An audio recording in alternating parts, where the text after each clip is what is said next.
අපි දන්නවා එක්නැලි ගොඩ කියන මාධ්‍යවේදියාට මොකද වුණේ කියලා අපි කවුරුත් දන්නේ නැහැ අද වෙන. එයා කොහෙද ඉන්නේ කියලාවත් අපි දන්නේ. ඒ වගේම කීත් නොයාර් කියන එක්කෙනාට දසවද දීලා කරදර කරලා 99න් බේරුණේ. ඒ මනුස්සයාට ඒ දේ කළේ කවුද?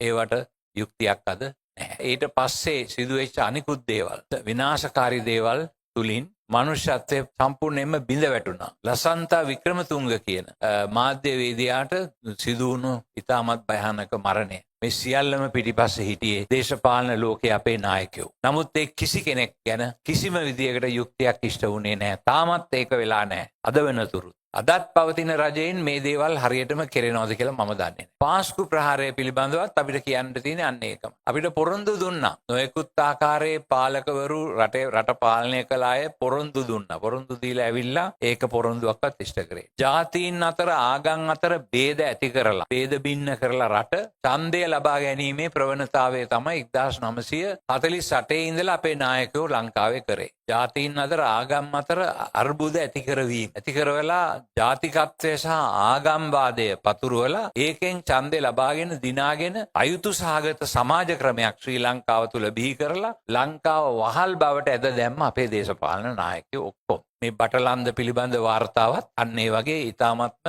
දූෂිත පෙළේ වාර්තාවක් සිදුවීම් පිළිබඳව කරන ලද පරීක්ෂණයකින් වාර්තා වෙච්ච දෙයක් හැටියට අපිට හඳුන්වන්නට පුළුවන්. මිනිස්සුන් මරා දැමීම, අතුරුදහන් කිරීම, මාධ්‍ය නිදහස සම්පූර්ණයෙන්ම සීමා කිරීම. පසුගිය රජය කාලයේදී මේ මාධ්‍ය නිදහස පාලනය කිරීම සඳහා විශේෂ අනපනත් පවා පාර්ලිමේන්තුවට ඉදිරිපත් කරනු ලැබුවා. ඒවා අනුමත වෙලා සම්මත වුණා නම් අපේ මිනිසුන්ට වචනයක්වත් කතා කරගන්න හම්බෙන්නේ නැහැ. ඒකට හේතුවක් වෙනවා. ඒ හේතුව තමයි අපි පක්ෂග්‍රාහී විදියට හිතීම. ඒ පක්ෂග්‍රාහී ක්‍රමයට සිතන එක මේ මාධ්‍ය ආයතන වලටත් පොදු වෙලා තියෙන දෙයක් හැටියට හඳුන්වන්න පුළුවන්. සමහර මාධ්‍ය ආයතන පක්ෂග්‍රාහී විදියට කටයුතු. ඒ පක්ෂග්‍රාහී ක්‍රමයට කටයුතු කිරීම තුළ සැබෑ සත්‍ය ජනතාවට හඳුන්වා දීමේ වගකීමෙන් ඔවුන් බැහැර වෙනවා. ඒ නිසා ඔවුන්ගේ පක්ෂයට, ඔවුන්ගේ නායකයාට, ආයතනයේ අයිතිකරුවාට එයාගේ සංකල්පවලට පමණක් ගරු කරමින් ඒ සංකල්ප අනුව නිදහස නැති කරගෙන කටයුතු කිරීමේ ප්‍රවණතාවයක් ඒ මාධ්‍ය ආයතනවල තියෙනවා. ඒක අපිට දකින්නට පුළුවන්. ඒ නිසා මට මතකයි අපි මීට කලින්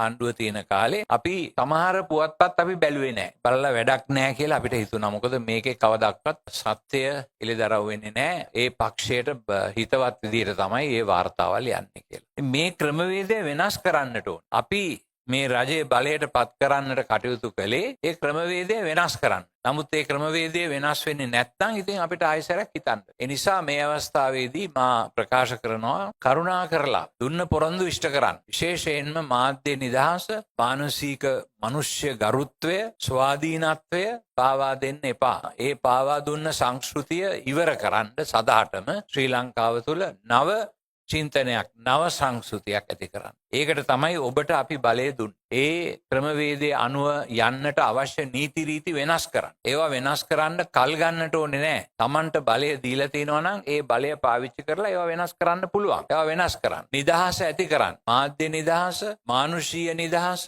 ගරුත්වය ආරක්ෂා කිරීමේ අවශ්‍යතාවය මේ සියලු දෙයක්ම සඳහා කටයුතු කරන්න කියලා මම බලයේ ඉන්න අයගෙන් ඉල්ලා සිටින්නට කැමතියි නැවතවත්. එයාට මතක් කරලා දෙන්න. මේක සඳහා කාලය ගන්නට ඕනේ. අර නීතිය වෙනස් කරන්න ඕනේ. මේ නීතිය වෙනස් කරන්න ඕනේ. කීය බල ඉන්නේ නැතුව බලය තියෙනවානේ. දැන් ඒ බලය පාවිච්චි කරන්න. පාවිච්චි කරලා අවශ්‍ය වෙනස්කම් කරලා සමාජය පිරිසිදු කරලා සැබෑ ප්‍රජාතන්ත්‍රවාදී ශ්‍රී ලංකාවක් ගොඩනගන්නට කටයුතු කරන්න. ඊට පස්සේ කවදාක්වත් ඒ සිදුවෙච්ච දේවල් අතුරුදහන් කිරීම, ඝාතන, ඒ වගේම ඔසවාගෙන යෑම, නොයෙකුත් ආකාරයේ හිරිහැර කිරීම නවත්තලා, ඒ සංස්කෘතිය නවත්තලා සැබෑ මානුෂීය සමාජයක් ශ්‍රී ලංකාව තුළ ගොඩනගන්නට ඔබට අපි ශක්තිය දීලා තියෙනවා, බලය දීලා තියෙනවා. ඒ බලය පාවිච්චි කරලා කරුණා කරලා ඒ දේ කරන්න කියලා මම අද රට පාලනය කරන නායකත්වයෙන් ඉල්ලා සිටින්නට කැමතියි මේ වගේ අවස්ථාවක්.